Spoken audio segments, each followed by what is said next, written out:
கணவன் மனைவி என்ற உறவின் மூலமாகவே தவிர உடல் சுகத்தை அடையவே கூடாது என்பதில் நம்ம உறுதியாக இருக்க வேண்டும்.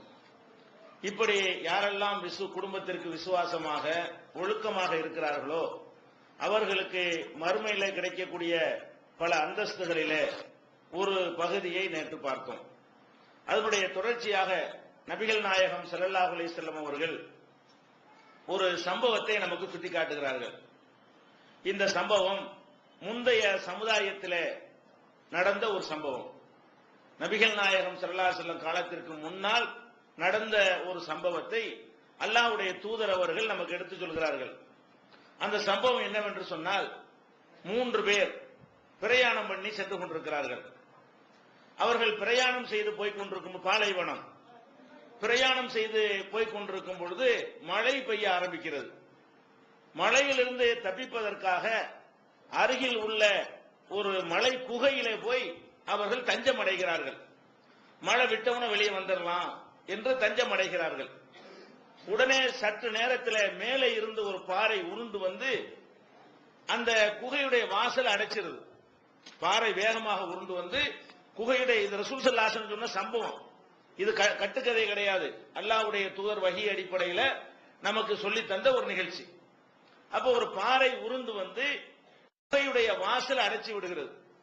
அப்ப வெளியே வர முடியாது. இந்த வாசல் திறந்திருந்தா தான் வெளியே வர முடியும்.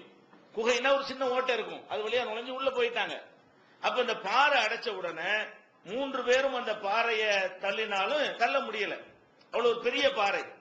அப்ப இந்த 3 பேரும் வசமா மாட்டிக்கொண்டார்கள். அப்ப இந்த பாறையில குகையில சிக்கி கொண்டார்களே, ஆனால் அவங்க நிலைமை என்ன? இருக்கிற உணவு, கொஞ்சம் உணவு வச்சிருப்பாங்க, அது முடிஞ்சு போயிடும்.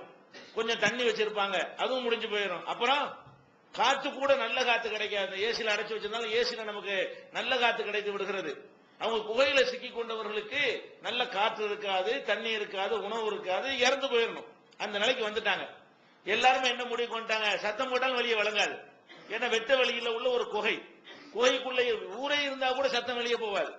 அப்ப நம்ம சத்தம் போட்டு உதவிக்கு யாரையும் கூப்பிடவும் முடியாது, தப்பிச்சு வெளியே செல்லவும் முடியாது. நம்முடைய கதை முடிந்து விட்டது, அதாவது நம்ம மரணம் தான் நிச்சயம்ங்கிற அளவுக்கு அவங்களுடைய நிலைமை ஏற்பட்டுருச்சு. அப்ப அந்த மாதிரி நெருக்கடியில தான் ஒரு மனிதனுக்கு இரையச்சம் வரும். மற்ற நேரத்தில் நினைச்சு பார்க்காத ஒருத்தன் பெரிய கஷ்டம் வருதுன்னு வைங்க, அப்ப மட்டும் அல்லாஹ் அல்லாண்டுகிட்டு இருப்பான். நீங்க பார்க்கலாம், சாதாரணமா அல்லாஹ் அவனை நல்லா வச்சிருக்கும் பொழுது, நடுத்தரமா வச்சிருக்கும் பொழுதுலாம் அல்லாஹ் நினைக்க மாட்டான்.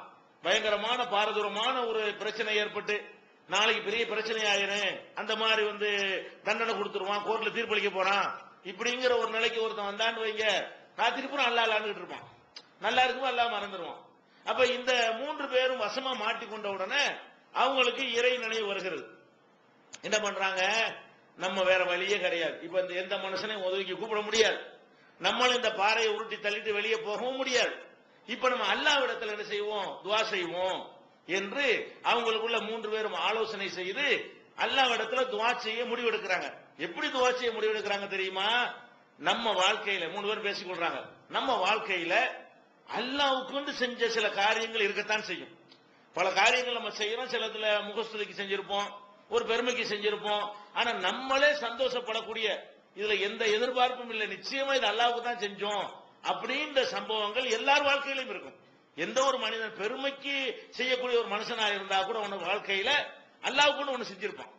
எவ்வளவு மோசமான ஒரு முகஸ்துதிக்காக வணங்கக்கூடியவனா இருந்தா கூட என்னைக்காவது ஒரு நாள் ஏதோ 1-2 காரியங்களை இது அல்லாஹ்வுக்காகத்தான் செஞ்சிருப்பான், யாருக்குமே தெரியாது. அல்லாஹ்வுடைய திருப்தியை நாடி மாத்திரம் செஞ்சிருப்பான். அப்ப அந்த 3 பேர் என்ன செய்யறாங்கன்னு கேட்டா, நம்ம அல்லாஹ்வுக்கு ஏதாவது செஞ்சிருப்போம்ல, அதை நினைவுக்கு கொண்டு வருவோம், அதை சொல்லி அல்லாஹ்ட்ட துஆ செய்வோம். சும்மா துஆ செய்யறது இல்ல, யா அல்லாஹ் இந்த காரியத்தை நான் உனக்காகத்தானே செஞ்சேன், இதுக்கு பிரதிபலனா எங்களை இந்த இக்கத்துல இருந்து காப்பாத்து அப்படின்னு கேட்கணும்னு சொல்லி 3 பேரும் ஆலோசனை செய்து அவங்களுடைய கடந்த காலத்து நினைவு பிளாஷ்பேக்ல ஓட விடுறாங்க. நம்ம என்ன செஞ்சிருக்கிறோம், நம்ம செஞ்ச காரியத்துல நம்மளே அல்லாஹ்வுக்காகத்தான் செஞ்சோன்னு திருப்தி அடையக்கூடிய காரியம் என்ன இருக்கிறது என்று அவங்க யோசித்து பார்த்து ஒவ்வொருத்தரும் ஒரு காரியத்தை அவர் நினைவுபடுத்துறார். ஒவ்வொருத்தருக்கும் ஒரு சம்பவம் நடந்திருக்கிறது. ஒருத்தர் என்ன சொல்றாரு, அவர் ஒரு ஆளை வேலைக்கு சேர்த்திருக்காரு. அவர் கடந்த காலத்துல வேலைக்கு சேர்த்து வேலை செஞ்சவருக்கு கூலி கொடுக்கல. கூலி கொடுக்கிறவரை வந்துட்டு கூலியை வாங்காம ஒருத்தர் போயிட்டாரு. மறந்துட்டு போனாரா, என்னத்தினால போனாருன்னு தெரியல. அந்த கூலி இவர்கிட்ட இருக்கிறது. ஒரு வாரமோ 10 நாள் வேலை செஞ்சிருப்பாரு. அந்த கூலி இவர் கையில தங்கி விட்டது. நாளைக்கு வருவார், நாளை கழிச்சு வருவார், அடுத்த மாசம் வருவார், அடுத்த வாரம் வருவார்னு வெயிட் பண்றாரு. யாரும் வரவே இல்லை. அப்புறம் என்ன பண்றாரு இந்த மனிதரு, அந்த கூலி காசுக்கு ஒரு ஆட்டை வாங்கி விடுறாரு. ஆடு வளருது, குட்டி போடுது, 4 ஆடா போகுது, அவர் 10 ஆடா போகுது, 20 ஆடா போகுது, ஒரு பண்ணையா உண்டாகுது. அந்த காசுல இருந்து அவர் பேர்ல வாங்கி போடுறாரு. வாங்கி போட்டது ஆடாக மாடாக பண்ணையாக பெருசா பெருகி ஏராளமான ஆடு மாடு கால்நடைகள் உருவாகி ஒரு பெரிய பண்ணையே இருக்கிறது. அந்த காசுல ஒருத்தர் கூலி கொடுக்க வேண்டிய காசு இருக்குல்ல, அந்த காசுல வாங்கப்பட்ட ஒரு ஆடு பல ஆடுகளாக மாடுகளாக ஒட்டகங்களாக பெருகி பெரிய ஒரு பண்ணையே உண்டாகிவிட்டது. அப்ப இந்த கூலி வாங்காம போனார்ல, ரொம்ப காலத்துக்கு பிறகு வர்றாரு. இவற்றை யாவப்படுத்துறாரு. நான் நான் வேலை செஞ்சேன், யாபம் இருக்குதா? ஒரு 10 வருஷமா இருக்கலாம், ஒரு 20 பண்ணையெல்லாம் உண்டாகிறதா, ஒரு 20 வருஷம் கூட இருக்கலாம். நான் பல வருடங்களுக்கு முன்னாடி உன்னிடத்துல நான் வேலை செஞ்சேன், கூலியை வாங்காம நான் போயிட்டேன், ஏதோ ஒரு வேலையினால் அவசரமா போயிட்டேன், என் கூலியத்தா அப்படின்னு அவர் கேட்கிறாரு. அப்ப இந்த மனிதர் சொல்றாரு, இந்த பண்ணை இருக்க எல்லாத்தையும் எடுத்துக்க அப்படிங்கிறாரு. அவர் நினைக்கிறார், கிண்டல் நினைக்கிறார். கூலி 100 ரூபாய் கூலியை தாண்டு கேட்டா இந்த பண்ணையை எடுத்துக்கண்டா கிண்டல் தான் நினைப்பாங்க. அவர் நினைக்கிறாரு, அப்ப ஒரு ஏழையுடைய வயிற்றுல அடிக்காதப்பா, ஏன் என்னை கேலி பண்ற? கேலி இல்ல, உன் கூலியை கொண்டுதான் ஒரு ஆடை வாங்கி விட்டேன், அதுதான் இவ்வளவு பல்கி பெருகி இருக்கிறது. நீ வந்தா உன்னிடத்துல தந்து விடணும் என்பதற்காகத்தான் நான் என்ன செஞ்சேன், இது உன் பேர்ல வாங்கி விட்டுருக்கிறேன், இது எல்லாமே உன்னுடையதுதான், எடுத்துக்கன்னு சொல்றாரு. அவரு சந்தோஷமா எடுத்துக்கிட்டு போயிட்டாரு. இது அவருக்கு ஞாபகம் வருது. யாருக்கு? அந்த குகையில மாட்டிக்கொண்ட 3 பேர்ல ஒருத்தருக்கு, இப்படி ஒண்ணு நம்ம செஞ்சோமே, இதுல எந்த புகழ் நம்ம ஆசைப்படல, இது பெருமைக்கு செய்யல, உலகத்தினுடைய சட்டப்படி கூட 100 ரூபாய் கொடுத்தா போயிருப்பான். கேஸ் கூட கொடுக்க முடியுமா? வெறும் ஆடு மாடெல்லாம் வாங்கி வச்சிருந்து வளர்ந்துருந்தா கூட ஒருத்தன் என் காசை தாண்டு கேட்டா காசை கொடுத்தா போதும்ல, எவ்வளவு கூலி, இந்த ஒரு ஆட்டை பிடிச்சிட்டு போப்பான்னா முடிஞ்சு போயிருக்கு கதை. அப்ப நான் உலகத்துல எந்த கெட்ட பேரும் இல்லாமல் அவனுடைய கூலியை மட்டும் என்னால் கொடுத்திருக்க முடியும்.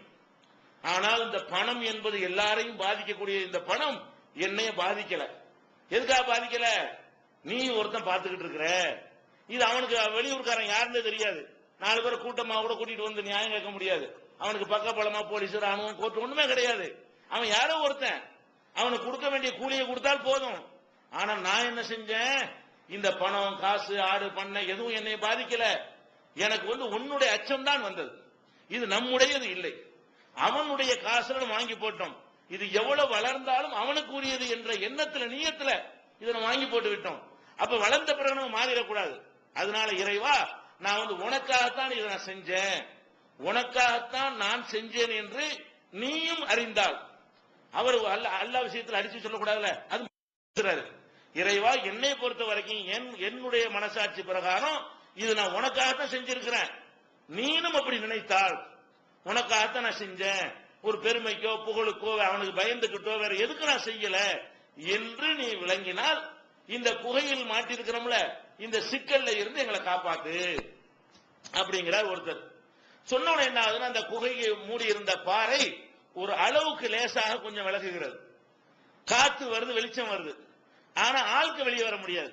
சின்னதா அந்த ஒரு துவா செஞ்ச உடனே என்ன செய்யுது, அல்லாஹ் அந்த பாறையை கொஞ்சம் விளக்குகிறான். இந்த இருட்டு காத்து இல்லாம கஷ்டப்பட்டாங்கல்ல, அதுல இருந்து அவங்க விடுதலை அடைந்து விடுகிறார்கள். இன்னொருத்தர் என்ன செய்யறாரு, அவருடைய கடந்த காலத்தை நினைவுபடுத்துகிறார். நினைவுபடுத்தி பார்க்கிறாரு, அவர் என்ன செஞ்சிருக்காருன்னா பெற்றோர்களுக்கு பெரிய உதவி செஞ்சிருக்கிறார். எந்த அளவுக்கு கேட்டா, அவர் பெற்றோர் சாப்பிடாம அவர் சாப்பிட மாட்டார்.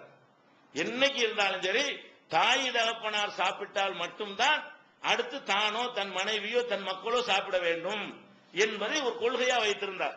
தாய் தந்தையரை கவனிக்கணுங்கிறதுக்காக வேண்டி அவர் தனக்குத்தானே, இது மார்க்கத்தில் அப்படி விதி இல்ல, சட்டம் இல்ல, தாய் சாப்பிட்ட பிறகுதான் புள்ள சாப்பிடணுங்கிற விதிலாம் இல்ல.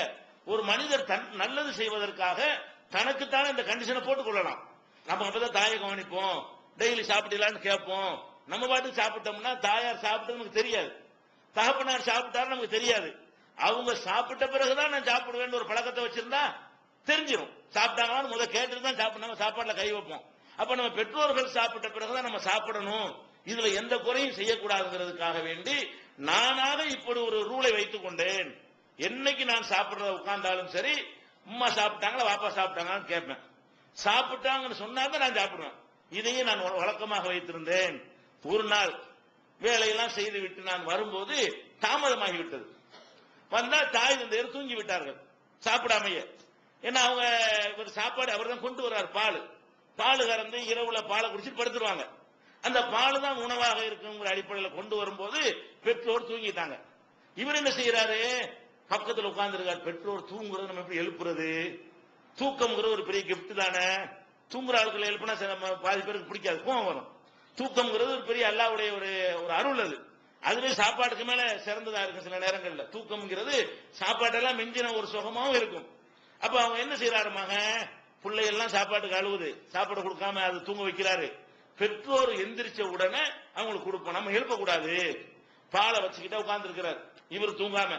தாய் தந்தையர் அவங்களா முடிக்கட்டும், முடிச்சவன அவங்களுக்கு கொடுத்துட்டு அதுக்கப்புறம் நம்மளும் பொண்டாட்டி பிள்ளைலாம் சாப்பிடுவோம் என்று ஒரு காத்திருக்கிறாரு. அவங்க காலையில முழிக்கிற வரைக்கும் இவர் தூங்கவே இல்லை. இது அவர் எதுக்காக செஞ்சாரு? பெற்றோருக்கு பயந்துகிட்டா. வயசான பெற்றோரை இவர் என்ன செஞ்சிட முடியும்? இவர் ஒரு தட்டுனா அவர் கீழே விழுந்துருவார். பெற்றோர் ஒரு காலத்துல பெற்றோர் இவர் அடிச்சிருக்கலாம். இப்ப உள்ள கண்டிஷன் என்ன? முதியோரா இருக்கிறாங்க, அவங்களுக்கு ஒண்ணுமே முடியாது, பலவீனர்கள். அவங்களுக்கு எந்த விதமான பயப்பட வேண்டிய அவசியமே இல்லை. தகப்பன்கிற மரியாதைக்கு தான் பிள்ளைகள் பயப்படுறாங்களே தவிர சக்தியா பயப்படுறோம், பலத்துக்காக வேண்டிய தகப்பனுக்கு பயப்படுறோம் இல்ல. ஒரு இளைஞரான பிறகு தகப்பனுக்கு ஒண்ணும் செய்ய முடியாது. அந்த மாதிரி ஒரு நிலையில் இருக்கும் பொழுது நான் எதுக்கு இப்படி நடந்து கொண்டேன்? அவங்க சாப்பிட்ட உடனே தான் நான் சாப்பிடணும் நான் ஒரு கொள்கை வச்சிருந்தேனே. இது யாருக்காக வேண்டி செஞ்சேன்? அவங்களுக்கு பயந்து கொண்டு நான் செய்யல, உலகத்துக்கு பயந்து கொண்டும் செய்யல. இப்படி எல்லாம் யாரும் நடக்கிறதும் இல்லை. சாப்பாடு கொடுத்து கவனிப்பாங்களே தவிர அவர் சாப்பிட்டாதான் நான் சாப்பிடுவேன் எல்லாரும் செஞ்சுட்டு இருக்கிறோம். இது உலகத்துல எல்லாரும் அப்படி செய்யறதும் கிடையாது.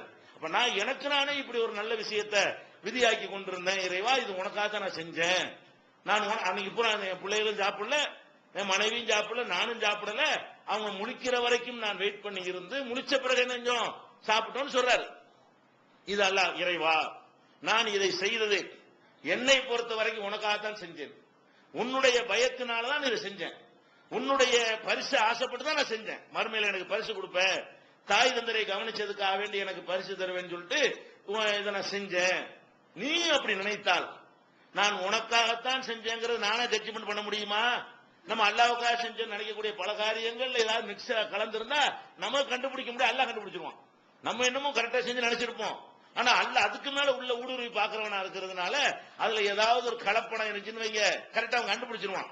அதுக்காக இப்படி துவா செய்யறாரு, இன்குந்த தாயலமும், இறைவா நீ அறிஞ்சிருந்தால் நான் உனக்காகத்தான் செஞ்சேங்கிறத நீ அறிஞ்சிருந்தால் எங்களை இந்த கஷ்டத்திலிருந்து காப்பாத்து அப்படின்ற உடனே பாறை இன்னும் கொஞ்சம் விலகுறது, கொஞ்சம் நல்லா வெளிய உலகத்தெல்லாம் பார்க்கிற அளவுக்கு வருது. ஒரு மனுஷன் நுழைஞ்சு வெளியேற முடியாது. ஒரு பாதி 3/2 அந்த பாறை விலகி விடுகிறது. மொத்தமா விலகல, வெளியேற முடியாது. அடுத்து என்ன செய்யறாரு இன்னொருத்தர், அவர் தன் வாழ்க்கையில் நடந்த எல்லாத்தையும் யோசிச்சு பார்க்கிறார். இவருடைய வாழ்க்கையில் என்னன்னு கேட்டா அவர் சொல்றாரு, ஒரு கடந்த காலத்துல இவருடைய சித்தப்பாவுடைய மகள் ஒரு அழகான ஒரு பெண் இருந்தா. அந்த சித்தப்பாவுடைய மகள் இவர் விரும்பினார்னா மார்க் அடிப்படையில் விரும்பல, கல்யாணம் பண்ணத்தானே விரும்பணும். சித்தப்பா மகளை விரும்பலாம், தப்பு இல்ல. விரும்பினா என்ன பண்ணணும், நான் கல்யாணம் பண்ணிக்கிறேன் பொண்ணு கேட்டு கல்யாணம் பண்றதுக்கு விரும்பினா அது ஒரு கணக்கு.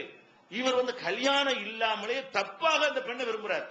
அப்ப இவர் ஏற்கனவே கல்யாணம் பண்ணவரா இருக்கலாம், அல்லது கல்யாணம் பண்ணாத, அதை பத்தி அந்த செய்தியில வரல. ஆனா அவர் எப்படி விரும்புறாரு, அந்த பெண்ணை தவறான முறையில அடையணும்னு விரும்புறாரு. அப்ப இவர் பெரிய கோடீஸ்வரன் கிடையாது, இவரும் கஷ்டப்படுற ஒரு ஆள் தான். அப்ப இவர் என்ன செய்யறாருன்னா அந்த பெண்ணிட்ட வேற மாதிரி பேசி என்ன செய்யறாரு, அந்த பெண்ணை கெடுக்கிறதுக்கு பிளான் போடுறாரு. அந்த பெண் என்ன சொல்லுது, எனக்கு 100 தீனார், தீனார்னா தங்க காசு, இன்னைக்கு 100 தீனார்னா பல லட்சங்களுக்கு போயிடும். தீனார்னா நம்ம ரூபா நோட்டு தீனார் இல்ல, ஒரு தங்கத்திலே உள்ள காசு தான் தீனாருங்கிறது. கிட்டத்தட்ட ஒரு 10 கிராம் உள்ள தங்கம்னு வைங்களேன். அப்ப 100 தீனார்னா என்னன்னு கணக்கு பண்ணிக்கிறங்க. அப்ப 100 தீனார் நீ எனக்கு கொடுக்கணும், அப்பதான் நான் உன்னுடைய ஆசைக்கு இணங்க வேண்டிய. அந்த பொண்ணு என்ன செய்யுது சொல்லுது. இவர் என்ன பண்றாரு, 100 தீனாருக்கு நான் எங்க போவேன்னு சொல்லி இருந்தாலும் இந்த இதுக்காக வேண்டிய ரொம்ப கஷ்டப்பட்டு உழைக்கிறார். 100 தீனார் எப்படியா சேர்த்துறேன். அட கல்யாணம் பண்ற சேர்த்தா பரவாயில்ல, இவர் கெட்ட செயலுக்காக சேர்க்கிறார். இந்த காசை சேர்க்கும் போது என்ன நோக்கத்தில் சேர்க்கிறாரு, அப்ப கேரக்டரா ஒரு நல்ல ஆளாவும் இருக்கல. ஆரம்பத்துல பார்த்தோம்னா இவர் ஒரு நல்ல ஒரு ஆளாவே இருக்கல. ஆனால் அவர் என்ன செய்யறாரு, ஒரு கெட்ட காரியம் செய்யணும்னு விரும்புறாரு. அந்த பெண்ணை வந்து ஆசை வார்த்தை காட்டுறாரு, அது 100 தீனாரை கேட்குது. இவர் 100 தீனாரை சம்பாதிப்பதற்காக வேண்டி ரொம்ப கஷ்டப்பட்டு அந்த 100 தீனாரெல்லாம் திரட்டி அவள்கிட்ட கொடுத்து விட்டு அவளோட நான் வந்து நெருங்குற நேரத்தில் அந்த பொம்பளை சொன்னால், நீ அல்லாஹ்வை பயந்து கொள். 100 தீனாரை அந்த 100 தீனாருக்கா அந்த பொம்பளை சொல்லல, அப்படின்னா விட்டுருவான்னு சொல்லியிருக்கேன். இப்படி சொன்னோம்னா அதோட விட்டு போயிடுவான்னு சொல்லி இருக்குது. இந்த நெசம் நினைச்சிட்டு 100 தீனாரை திரட்டிட்டு போனா அந்த பொண்ணு என்ன சொல்லிருச்சு, இத்தகில்லா, அல்லாஹ்வை பயந்து கொள், முறையாக திருமணத்தின் மூலமாக தவிர வேற முறையில் இது மாதிரியான இன்பத்தை நீ அடைய நினைக்காத அப்படின்னு அந்த பொண்ணு வந்து தெளிவா சொல்லிருச்சு. இப்ப நினைச்சாருன்னு சொன்னா யாருமே இல்ல, தனியா தான் நாங்க இருந்தோம். நான் நினைத்திருந்தால் நான் என்ன வேண்டாலும் அந்த நேரத்தில் செய்திருக்க முடியும். ஆனாலும் அல்லாஹ்வை பயந்து கொண்டு ஒரு வார்த்தை சொன்னிச்சு பாருங்க, அந்த ஒண்ணுதான் என்னை எழுப்பி விட்டுருச்சு. உடனே இருந்துச்சுட்டார். உடனே அந்த ஒரு ஆசை வெறி எல்லாமே அடங்கி போயிடுச்சு. அல்லாஹ்வை பயந்து கொள்ளுங்கிற அந்த அல்லாஹ்ங்கிற சொல்லு அவர் உள்ளத்துல போன என்னாச்சு, ஆஹா இறைவன் பேர் அந்த பொம்பளை சொல்லிட்டால, இறைவன் பார்த்துக்கிட்டு இருப்பானே, அவன்கிட்ட மாட்டினா நம்ம என்ன ஆகுறது என்ற ஒரு அதிர்ச்சியில என்ன செஞ்சாரு, உடனே நான் அந்த செயல இருந்து விலகிட்டேன். இதுல இருந்து விலகுவதற்கு வேற எந்த காரணமும் கிடையாது, யாருக்கும் பயந்துகிட்டுலாம் நான் செய்யல. அது மாதிரி எல்லா சந்தர்ப்பம் வாய்ப்புகள் எல்லாம் இருந்து கூட அல்லாஹ்வை பயந்து கொள் என்பதற்காக வேண்டிய அந்த வார்த்தையை கேட்ட உடனே நான் அந்த தீய செயல இருந்து விலகிட்டேன். இறைவா இது நான் உனக்காக தான் செஞ்சேன், வேற எந்த ஒரு நோக்கமும் அந்த நேரத்தில் சொன்ன உடனே அல்லாஹ்ன்ற வார்த்தை தான் நிப்பாட்டுச்சு, வேற எதுவும் என்ன நிப்பாட்டல என்று சொன்ன உடனே அந்த பாறை மடமடன்னு உருண்டு கீழே போயிடுச்சு. பழையபடி முழுமையான அந்த வாசல் என்ன செஞ்சிருச்சு, ஓப்பன் ஆகிவிட்டது. 3 பேரும் சந்தோஷமாக வெளியே வந்தார்கள் ரசூல் ஸல்லல்லாஹு அலைஹி வஸல்லம் சொல்றாங்க. இது வந்து புகாரியில 2215 நல்ல விரிவா அந்த சம்பவங்கள் இருக்கு, பாத்துக்கலாம் நீங்க. புகாரியில 2215, 2272, 2333, 3465, 5974 இவ்வளவு இடங்கள்ல புகாரியில இந்த சம்பவத்தை பதிவு செய்திருக்கிறார்கள். அப்ப இது நபிகள் நாயகம் ஸல்லல்லாஹு அலைஹி வஸல்லம் அவங்க முந்தி நடந்த சம்பவத்தை நமக்கு சொல்லி காட்டுறாங்க. எதுக்கு சொல்லி காட்டுறாங்க, இந்த அல்லாஹ்வுக்கு பயந்து தீய செயல்ல இருந்து விலகினால் முதல்ல 7 பேருக்கு அரசு கீழே இருக்கிறோம், அது மறுமையில கிடைக்கிறது. உலகத்திலேயும் நம்ம துஆக்கள் ஏற்றுக்கொள்ளப்படுது. ஒருத்தன் அல்லாஹ்வுக்கு பயந்து ஒழுக்கமா வாழ்ந்தால் நமக்கு எவ்வளவு தேவைகள் இருக்கிறது, நம்ம வாழ்க்கையில எவ்வளவு நெருக்கடியை சந்திப்போம். அது பண தேவையா இருக்கலாம், வாரிசு தேவையா இருக்கலாம், ஒரு பதவியுடைய தேவையா இருக்கலாம், படிப்புடைய தேவையாக இருக்கலாம். பல தேவைகள் உள்ளவர்களாக நம்ம இருக்கிறோம். அல்லாஹ்ட்ட நமக்கு பிரார்த்தனை பண்றோம், கிடைக்க மாட்டேங்குதுங்கிறோம். நம்முடைய வாழ்நாளில் இந்த ஒழுக்கத்தை கடைபிடிச்சா, ஒரே ஒரு தடவை இப்படி பண்ணினாரா அல்லாஹ்வுக்கு பயந்து, ஒரு தடவை அல்லாஹ்வுக்கு பயந்து விலகி கொண்ட ஒரு காரணத்தினால இவ்வளவு பெரிய அந்த நெருக்கடியிலிருந்து அதிசயமா தானே விலகுது. அது நடக்காத ஒன்று. பாறை வந்து சிக்கிருச்சுன்னு சொன்னா இதுக்காக விலகிறாது, நம்ம லாஜிக் இப்படி விலகாது. அப்ப அல்லாஹ் வந்து தன்னுடைய அற்புதத்தை காட்டிதான் என்ன செய்யறான், அவங்க 3 பேரை வெளியேற்றுகிறான். அப்ப அல்லாஹ்வுக்காக வேண்டி ஒழுக்கமாக வாழ்ந்தால் உங்களுடைய தேவைகளை அதை சொல்லியே கேட்கலாம் அல்லாஹ்கிட்ட. நம்ம அல்லாஹ்கிட்ட கேட்கும் பொழுது எதை சொல்லிலாம் கேட்கிறோம், அவருக்கு தர்மம் செஞ்சன அல்லாஹ் எனக்கு நீ கொடு, அவருக்கு அந்த உதவி செஞ்சன, எப்படிப்பட்டவர்களை நம்ம இருக்கணும், யா அல்லாஹ் திருமணம் அல்லாத முறையில நான் எந்த ஒரு உறவும் கொள்ளவில்லை, இது உனக்காகத்தான் நடந்தேன், அப்படி சொல்லக்கூடியவர்கள் மாறணும். நம்ம அல்லாஹ்ட்ட துஆ செய்யும்போது எப்படி கேட்கணும், இதை ஒரு தகுதியாக கேட்கிற அளவுக்கு நம்ம வளர்த்து கொண்டோமே ஆனால் உலகத்தில் நம்முடைய தேவைகள் நிறைவேறும். மறுமையில் நிறைவேற விஷயம் வேற, மறுமையில் அந்தஸ்து கிடைக்கிறது விஷயம் வேற. இந்த உலகத்தில் நம்முடைய தேவைகள் வந்து ஒரு அதிசயமா நிறைவேறிருக்கா இல்லையா, இது இயற்கையா நடக்கிற ஒரு விஷயம் இல்லதானே. ஒரு அதிசயமான யாரோ பெரிய மகான்களோ பெரியார்களோ இல்லையே இந்த 3 பேரும். அதுல குறிப்பா அந்த 2 பேர்த்தையாவது கொஞ்சம் நல்ல தன்மை இருந்துச்சு. இந்த ஆள் கேரக்டர் நல்லா இல்லைன்னு வழங்குது, காசை மெனக்கட்டு சேர்த்து நீண்ட நாள் திட்டம் போட்டு இப்படி எல்லாம் இருந்து என்ன செஞ்சிருக்காரு, கல்யாணம் பண்ண வாய்ப்பு இருந்தது வேணான்னு தவிர்த்து சித்தப்பா மகனுக்கு பொண்ணு கேட்டா கொடுத்துட்டு போற குளம் கோத்திரம் ஒன்னும் தடையா இருக்காது. 100 தீனார் கேட்டதுல இருந்து வசதி இல்லாத குடும்பம் வரை விளங்குது. அப்ப கட்டி கொடுத்துருவாங்க தன்னால. இவர் வந்து கேரக்டர்ல மோசமா இருக்கிறாரு.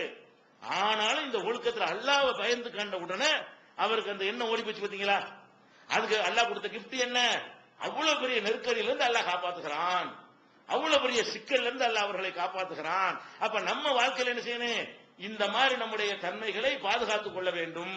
எதிர்காலத்திலேயாவது நம்மளை அறியாமல் நடந்திருக்குமே ஆனால் இறைவன்ட்ட பாவ மன்னிப்பு தேடிவிட்டு எந்த ஒரு ஆணா இருந்தாலும் பெண்ணா இருந்தாலும் சரி இதுல நம்ம தெளிவா இருக்க வேண்டும். திருமண முறையில் இல்லாமல் வேற முறையில் நாங்கள் வந்து இந்த மாதிரியான செயல்களை செய்ய மாட்டோம் என்று உறுதியாக நம்ம இருந்தால் அல்லாஹ்வுடைய உதவி என்ன செய்யும், நினையாபுரத்திலிருந்து கிடைக்கும் என்பதை நம்ம இதை பார்த்துக்கிறோம். அதே போல நபிகள் நாயகம் ஸல்லல்லாஹு அலைஹி வஸல்லம் அவங்க இந்த ஒழுக்க வாழ்க்கைக்கு எவ்வளவு பெரிய முக்கியத்துவம் கொடுத்திருக்காங்கன்னு கேட்டா, இஸ்லாத்துக்கு வர்றாங்க, பல பேர் வருவாங்க, ஆண்கள் வருவாங்க, பெண்கள் வருவாங்க, அவங்கள்ட்ட உறுதிமொழி கேட்பாங்க. உறுதிமொழி கேட்கும் பொழுது இஸ்லாத்துல ஆயிரக்கணக்கான விஷயங்கள் இருக்கிறது, அவ்வளவையும் சொல்லி உறுதிமொழி கேட்க மாட்டாங்க. எவ்வளவு விஷயங்கள் இஸ்லாத்தில் இருக்கா இல்லையா, அவ்வளவையும் சொல்லி கேட்க மாட்டாங்க. ரொம்ப முக்கியமான சிலதை பொறுக்கி எடுத்து இதையெல்லாம் செய்வோம் உறுதிமொழி தருவியலான்னு கேட்பாங்க. நம்ம வந்து கலிமா மட்டும் சொல்லி கொடுத்துறோம்ல, கலிமா மட்டும் சொல்லி கொடுக்கிறது தான் இஸ்லாத்துக்கு வர்றது நம்ம வச்சுக்கிட்டு இருக்கிறோம், அது செஞ்சா போதுமானது. ஆனா ரசூல் ஸல்லல்லாஹு அலைஹி வஸல்லம் அவர்கள் அதையும் தாண்டி சில கண்டிஷனை போடுவாங்க. என்னென்ன போடுவாங்க?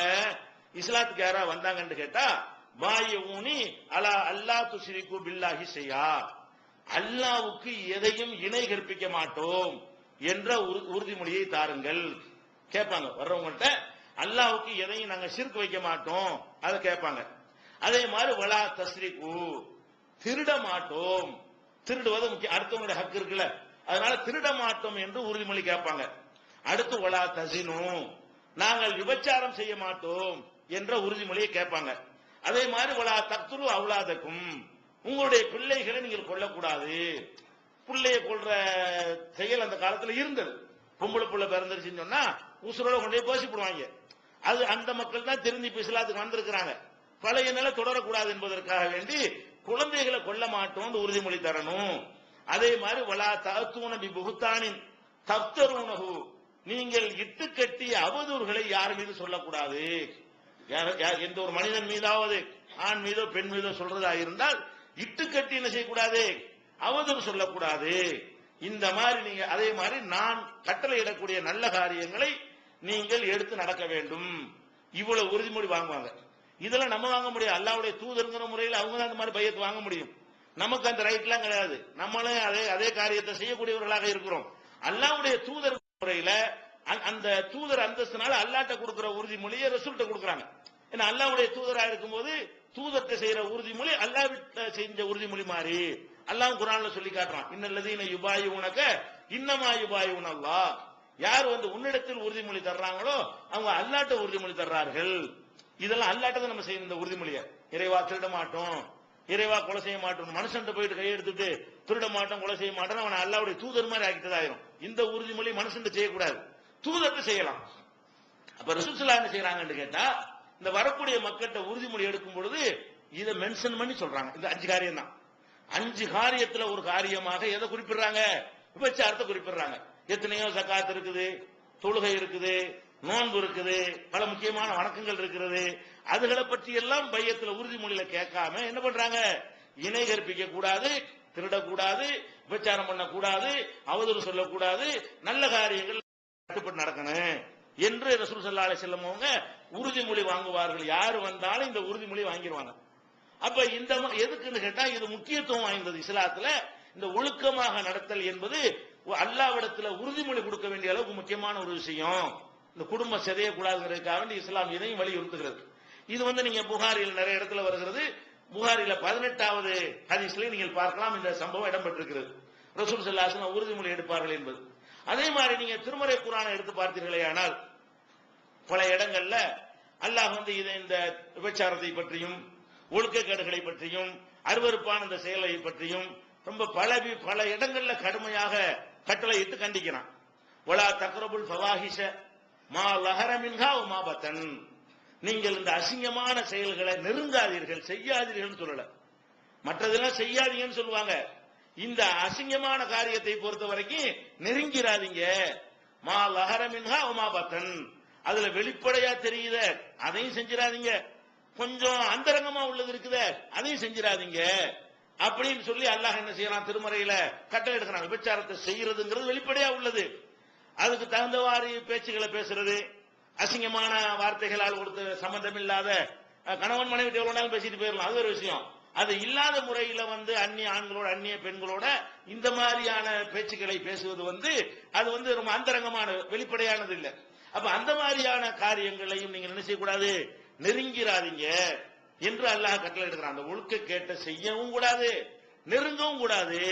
இப்ப நெருங்குதல் எடுத்துக்கொண்டீர்களே, ஆனால் இன்னைக்கு நம்ம வீடுகளில் எடுத்துக்கிறோங்க, எல்லாரும் இந்த அசிங்கமானதை நெருங்கி இருக்கிறோமா இல்லையா? எல்லாரும் குடும்பத்தில் இருக்கக்கூடிய நம்ம எல்லாருமே சினிமாக்களை போய் பார்க்கிறோம். இந்த சினிமாங்கிறது என்ன? அதுக்கு நெருங்குறது தான். அதை செய்யறது இல்லை, விபச்சாரத்தை செய்யறது இல்ல, விபச்சாரத்துக்கு நெருங்குறதா இல்லையா? அந்த விபச்சாரம் செய்யறது தானே சினிமாவில் காட்டுறான். யாரோ எவரோ கட்டி பிடிச்சி ஆட்டம் போடுறது தானே காட்டுறான். அருவருப்பான தோற்றத்திலான காட்டுறான். பாடல்கள்லாம் அப்படித்தானே இருக்கிறது.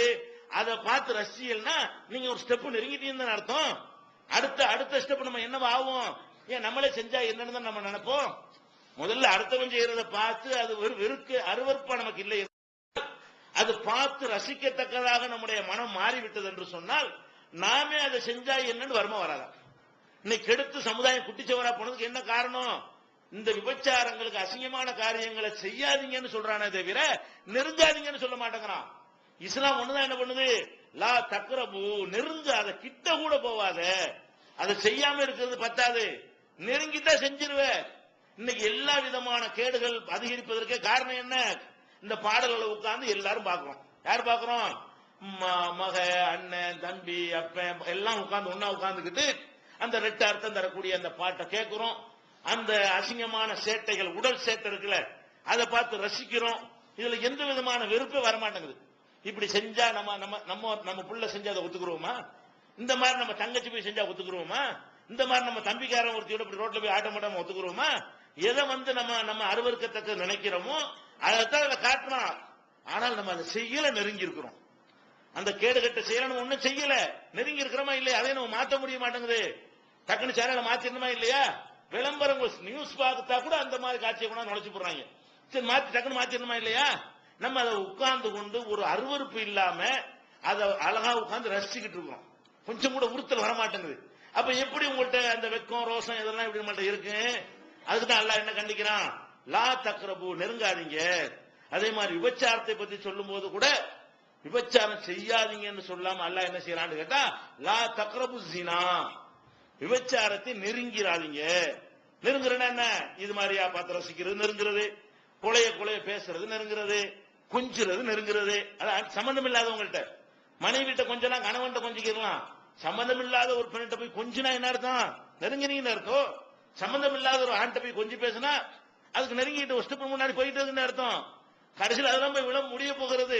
அப்ப நெருங்காதீங்க. ஏனென்றால் இன்னஹு கான ஃபாஹிஷத்தன் வ ஸாஅ சபீலா, அது அருவருக்கத்தக்க ஒரு செயல். விபச்சாரம் என்பது அருவருக்கத்தை செயலாக இருக்கிறது, கெட்ட வழியாக இருக்கிறது.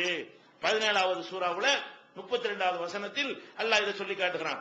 அதே மாதிரி குல் நபியை நீங்கள் சொல்லுங்கள், இன்னமா ஹர்ரம ரப்பி அல் ஃபவாஹிஷ மா லஹர மின்ஹா மா பத்தன், என்னுடைய இறைவன் ஹராமாக்கி இருக்கிறான். விபச்சாரத்தை மட்டும் ஹராமாக்கல, வெளிப்படையான விஷயத்தையும் அல்லாஹ் ஹராமாக்கி இருக்கிறான், அந்தரங்கமா உள்ளதையும் ஹராமாக்கி இருக்கிறான். இந்த வெளிப்படையானது அந்தரங்கமானதுக்கு அர்த்தம் என்னன்னு கேட்டா, நேரடியா போய் செய்யறத வெளிப்படையானது என்றும், அதை தூண்டக்கூடிய இந்த ரகசிய பேச்சுக்கள் மற்ற அது மாதிரி விஷயங்கள் எல்லாம் அந்தரங்கமானதுன்னு சொல்றாங்க. அப்ப இந்த ரெண்டையுமே அல்லாஹ் என்ன செஞ்சிருக்கான்? நமக்கு ஹராமாக்கி இருக்கிறான். நாங்க தப்புலாம் பண்ணலையே, தப்பு பண்ணல, அது மாதிரி பேசுறது மார்க்கத்தில் கூடுமா? தப்பு பண்ணலன்னு அது மாதிரியான ஒரு தூண்டக்கூடிய வகையில குஞ்சுறது, குழாவுறது அதெல்லாம் மார்க்கத்தில் கூடுமா? அதையும் இறைவன் ஹராமாக்கி இருக்கிறான் என்று அல்லாஹ் சொல்லி காட்டுகிறான். 25வது சூராவுல 68வது வசனத்தில் சொல்றான். எப்படி சொல்றான்? வல்லதீன லா யதுஊன மஅல்லாஹி இலாஹன் ஆகர், அல்லாஹ்வோடு வேறு கடவுளை அழைக்க மாட்டார்கள். நல்லடியார் யாருன்னு கேட்டா இதெல்லாம் செய்யணும், இதெல்லாம் செஞ்சா தான் நீ சொர்க்கத்துக்கு போவ. அந்த நல்லடியார் என்ன செய்யணும்? லா யதுஊன மஅல்லாஹி இலாஹன் ஆகர், அல்லாஹ்வோடு வேற கடவுளை அவங்க அழைக்க மாட்டார்கள். அதே மாதிரி வலா யக்துலூன நஃப்ஸல்லதி ஹர்ரமல்லாஹு இல்லா பில் ஹக், எந்த ஒரு உயிரையும் அதற்குரிய முறைப்படியே தவிர கொல்ல மாட்டார்கள். அது மாதிரி வலா யஸினூன், மூணாவது விபச்சாரம் செய்யக்கூடாது, ஒழுக்கக்கேடான செயலில் ஈடுபடக்கூடாது. இதை சொல்லி வமன் யஃப்அல் ஸாலிக, யார் இந்த விபச்சாரத்தை ஒழுக்கக்கேடை செய்கிறானோ யல்கா அஸாமா, கடும் தண்டனை அவன் சந்திப்பான். இந்த ஒழுக்கக்கேட்டில் இவனால் ஈடுபட்டானே ஆனால் யல்கா அஸாமா, அல்லாஹ் சாதாரணமா விட மாட்டான், கடுமையான முறையில் தண்டிப்பான் என்று சொல்லி 25வது சூராவுல 68வது வசனத்தில் அல்லாஹ் சொல்லி காட்டுகிறான். நபிகள் நாயகம் ஸல்லல்லாஹு அலைஹி வஸல்லம் அவர்கள் கூட இந்த ஒழுக்கக்கேடர்களுக்கு என்ன மாதிரி தண்டனை கிடைக்கும் என்பதை அல்லாஹ் அவங்களுக்கு வஹீல சொல்லி கொடுத்து அவங்க விளக்குறாங்க, கனவு காட்டுறாங்க. ரசூல் ஸல்லல்லாஹு அலைஹி வஸல்லம் நபிமார்களுடைய கனவு, ரசூலுல்லாஹ்வுடைய கனவு வஹி. நம்ம கனவு கண்டா முக்காவாசி பொய்யா இருக்கும், கற்பனையா இருக்கும், தூக்கி எரிஞ்சிட்டு போயிடணும். அல்லாஹ்வுடைய ரசூலுக்கு கனவு வந்துச்சுன்னு சொன்னா அதுல சைத்தான் வரமாட்டான் அவங்கள்ட்ட, வேற மாதிரி தான் வராது. கனவுல வர்றது அப்படி என்னது, அல்லாவிடம் இருந்து வர்ற செய்தி நபிமார்களுக்கு. அதனாலதான் மகன் அறுக்கிறதா கனவு கொண்டு போய் அறுக்க போனாங்க. அல்லாஹ்ட்ட இருந்து இப்ராஹிம் நபிக்கு நேரடியா கட்டளை வந்துச்சு, புள்ளைய அறுத்து பலியிடுனா வந்துச்சு, அப்படி கட்டளை வரல. கனவுல அல்ல அப்படி காட்டினான். அல்லாஹ் கனவுல காட்டினா நபியை பொறுத்த வரைக்கும் என்ன அர்த்தம், செய்யணும்னு அர்த்தம். அது அல்லாஹ்வுடைய ஆர்டர்னு அர்த்தம். நீங்க புள்ளையா இருக்கிற மாதிரி கனவு கண்டியன்னு வைங்களேன், அறுக்கலாமா? அறுக்க முடியாது. இப்ராஹிம் நபி அது மாதிரி சைத்தான் விட்டு போயிடணும். நம்ம அப்படி கனவு கண்டா என்ன செய்யணும், அவுது பில்லாஹி மினஷ் ஷைத்தானிர் ரஜீம் போயிடணும். நம்ம கனவுல உள்ளதை செஞ்சிடக்கூடாது. ஆனா நபிமார்களை பொறுத்த வரைக்கும் கனவுல ஒண்ணு வந்தால் அவங்க அதை செயல்படுத்தணும். ஏன் இன்னி அராபில் மனாமி அன்னி அதுபகுக்க பந்தூர் மாதா தரா, என் அருமை மகனே, உன்னை அறுப்பது போல நான் கனவுல கண்டேன், உன் கருத்து என்னன்னு இப்ராஹிம் நபி கேட்டதாக குர்ஆன்ல அல்லாஹ் சொல்லி காட்டுகிறான். அந்த மாதிரி நபிகள் நாயகம் ஸல்லல்லாஹு அலைஹி வஸல்லத்துக்கு நான் ஒரு இரவு யாராவது கனவு கண்டீங்களான்னு மக்கள்கிட்ட கேட்கிறாங்க. ஒருத்தர் நான் இல்ல நீ இல்லங்கிறாங்க. நான் ஒரு கனவு கண்டேன் அப்படின்னு சொல்லிட்டு நேற்று இரவு கனவுல ரெண்டு மாணவர்கள் வந்தார்கள், என்னை அழைத்து சென்றார்கள், அங்க மறுமையில என்னென்னலாம் நடக்குமோ அதையெல்லாம் காட்டுவதற்காக என்னை கூட்டி சென்றார்கள் என்று சொல்லி பல காட்சிகளை வளர்க்கிறாங்க. புகாரில 1386வது ஹதீஸ் புகாரில் இருக்கிறது. நமக்கு தேவை என்னன்னு கேட்டா அந்த காட்சிகள்ல ஒரு காட்சி, என்ன காட்சி, ஒரு பெரிய அண்டா, பெரிய சட்டி, அந்த சட்டியுடைய அடிப்பாகம் நல்லா விரிஞ்சு இருக்கிறது. அடிப்பாகம் விரிந்து மேல் பாகம் குறுகி இந்த முக்கோணமா இருக்குன்னு வைங்களேன். வாய் குறைவாகவும் அடிப்பாகம் அகலமாகவும் இருக்கக்கூடிய ஒரு பெரிய பாத்திரத்துல கீழே என்ன செய்யறாங்க, நெருப்பு கொண்டே மூட்டுறாங்க. மூட்டுனா அந்த நெருப்பு பயங்கரமா கொதிக்குது.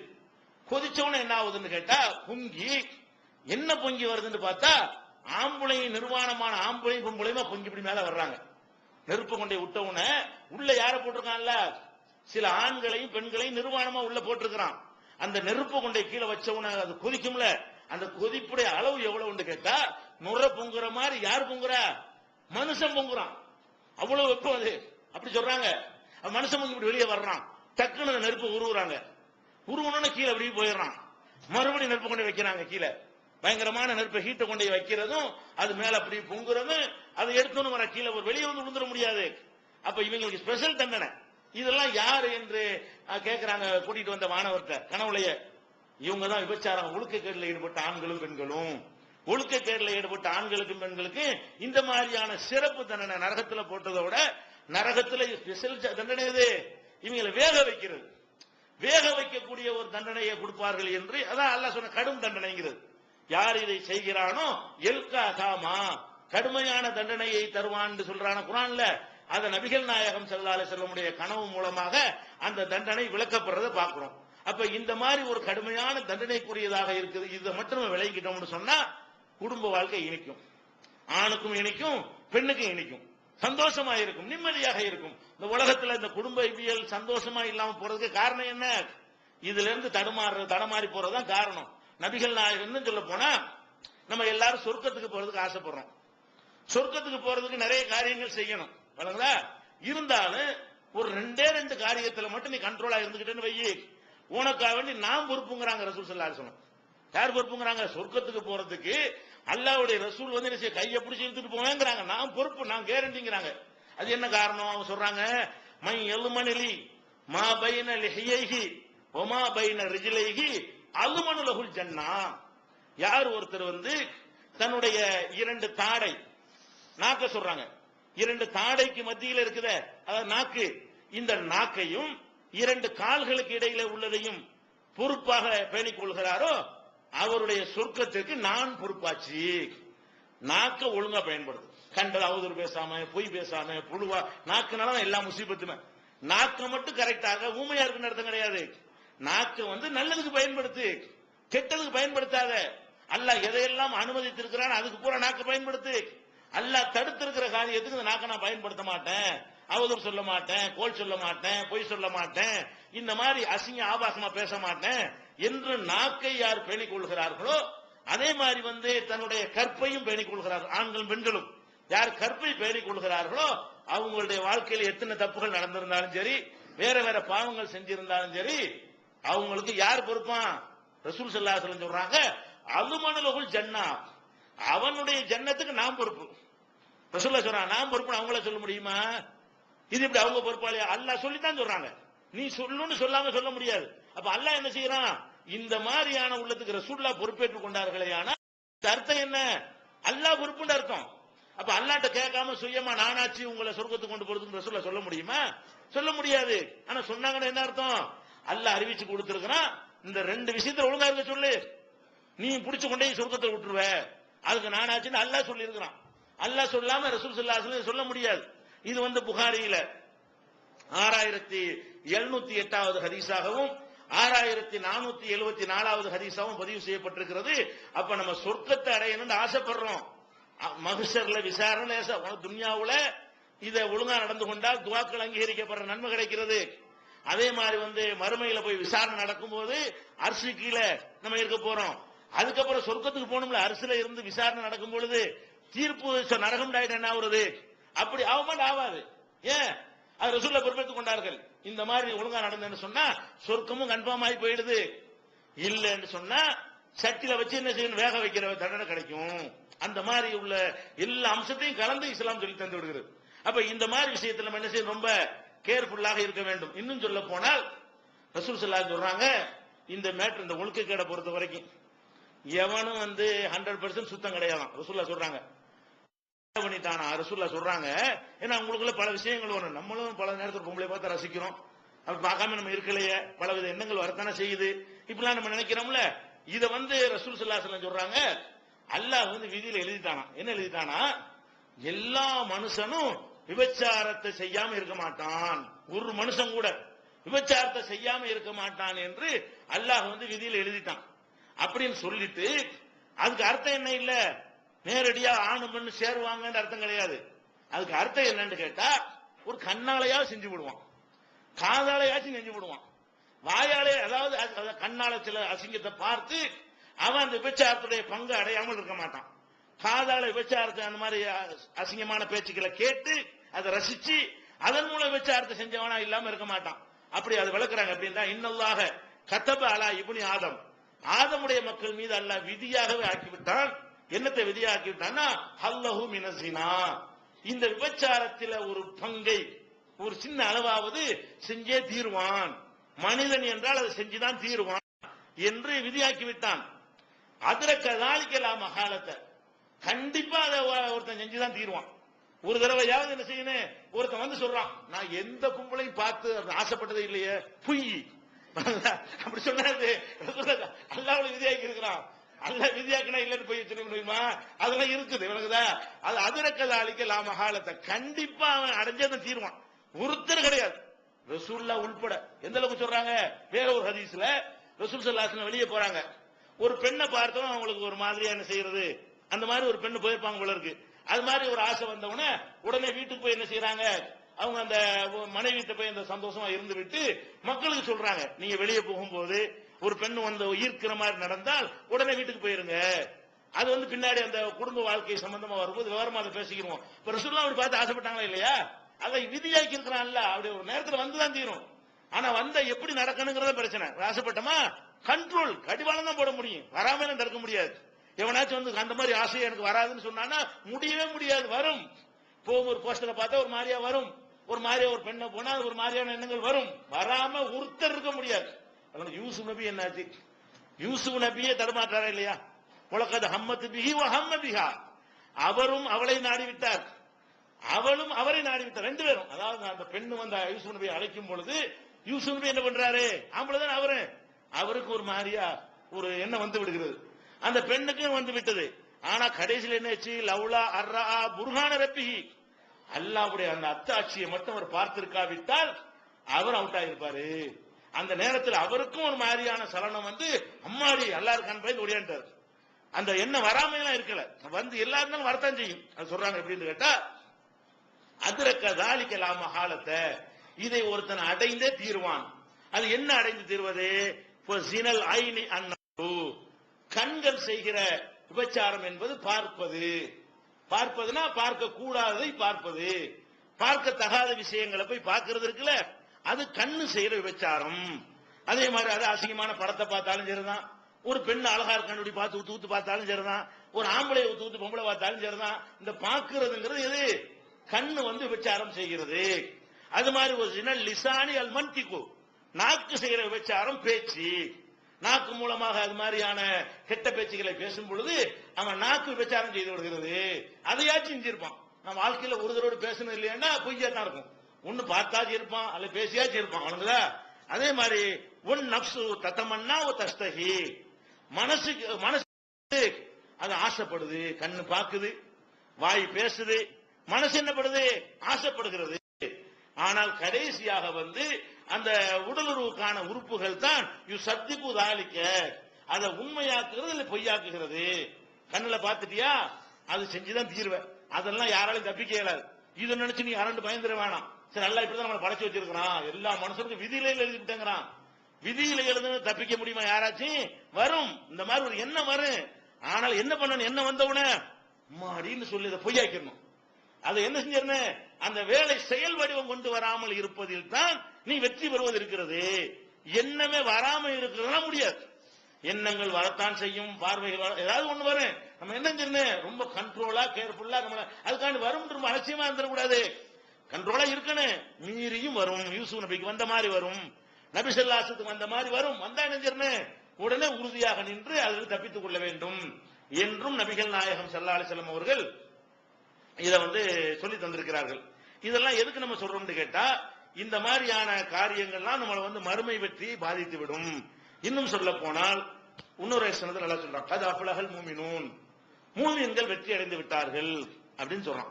இந்த மூமின்கள் வெற்றி அடையும் போது அவங்களுடைய தன்மைகளை சொல்லிக்கிட்டு வரும்போது வல்லதீன ஹும் லி ஃபுரூஜிஹிம் ஹாஃபிலூன், தங்களுடைய கற்புகளை அவர்கள் காத்துக் கொள்வார்கள். வெற்றி அடைகிற மூமின்கள் யாருன்னு கேட்டா, தங்களுடைய கற்பை காத்துக் கொள்வார்கள். கற்பை காத்துக் கொள்வதுனா ஒழுக்கக்கேட்டில் ஈடுபட மாட்டார்கள். இல்லா அலா அசுவாஜிஹிம் அவுமா மலக்கத் ஐமானுஹும், தங்களுடைய வாழ்க்கை ஜோடி இருக்கிறாங்களே அவங்களோடவே தவிர மற்ற எல்லா இடங்கள்லையும் அவங்க கற்பை பாதுகாத்துக் கொள்வார்கள் அப்படின்னு சொல்லிட்டு வரா அதாலிக்க, இதை தாண்டி மனைவியை தவிர கணவனை தவிர வேற ஒன்றை யார் தேடுகிறார்களோ உலாய்க்கஹுமுல் ஆதூன், அவர்கள் வரம்பு மீறியவர்கள், அவங்க லிமிட்டை எல்லையை கடந்தவர்கள் என்று 23வது சூறாவுல 5வது வசனத்தில் எல்லாம் சொல்லி காட்டுறான். இந்த விஷயங்கள் எல்லாம் வைத்து நம்ம எதுல கவனமா இருக்கணும், எந்த ஒரு கட்டத்திலையும் அமைப்பின் மூலமாக மாத்திரம்தான், வாழ்க்கையின் மூலமாக மாத்திரம்தான் நம்ம உடலுடைய அந்த சுகத்தை தேடணுமே தவிர வேற வழியில் நம்ம நாடவே கூடாது.